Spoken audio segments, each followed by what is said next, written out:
Thailand will change you, whether you want it to or not. For some people, Thailand is a place to lose all of your inhibitions and party.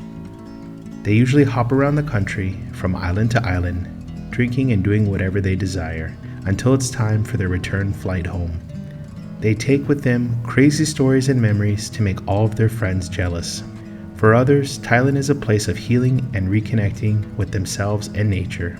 Seeing the beautiful sights and temples and doing once-in-a-lifetime things like feeding elephants by hand or snorkeling in pristine emerald waters is enough to make even Mona Lisa smile. If I'm being honest, when I first came to Thailand, I had dreams of fun and finding my inner spark. I kept an open mind and curiosity to see where life would take me here. Thailand is truly the one place where you can do it all. The first thing I will say that has certainly changed about me is how comfortable I feel in my own skin now. You would think I would always feel out of place because I am a big white foreigner, but it's actually the opposite. Thai people go out of their way to treat you good and make you feel comfortable. Even though my Thai speaking is at a basic level, they always try their best to use any English they know. I have adopted the Thai sabai sabai attitude. It's just not necessary to be high-strung and stressed out over every little thing anymore. Thai people tend to not borrow problems or stress, and as a result, they live a much better quality of life in my opinion. Even if they don't have the latest iPhone or fancy anything else you can think of, they are happy regardless. As a result, I have learned to appreciate everything I have a lot more now. The $1 cup of iced coffee Milky and I have every day tastes better and is more enjoyable than the fanciest Starbucks drink you can imagine.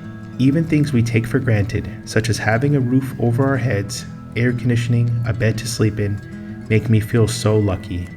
Because Thailand is a predominantly Buddhist society, you will be amazed with how many temples there are everywhere, all with their own unique styles.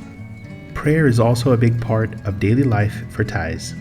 In the front of our garden, we have what's called a spirit house, where we make small offerings of food and pray to the spirits. Milky always takes this practice serious, and when we kneel and pray together, it's my time for personal prayer and gratitude. Before moving to Thailand, I would rarely pray or even say thank you for anything that I was lucky enough to have. I'm most proud of this change in myself. Because so many things are different here, I have become even more curious about everything. Luckily, Milky doesn't mind my nagging curiosity about the why this and why that kind of questions I have daily. I have learned so much about people, nature, food, religion, you name it, and I have learned something new about it since being here. The last thing I wanted to mention is how I've learned to take my health and daily habits more seriously. When we're young, it's not something we pay a lot of attention to, and as long as we look good in the mirror, that's as good as it needs to be. After turning 34, I have now become a lot more motivated to be healthy and fit. Over time, I have made positive changes towards not drinking alcohol, eating better, and trying to do some kind of exercise every day so that I can live a long and healthy life. I like to think that over time, I have begun to change in all of the areas that didn't bring me happiness and closer to the life I always wanted. Have you ever spent an extended amount of time in a different country? Did you experience these kind of changes that I have described? Let me know what you think. Thanks for listening.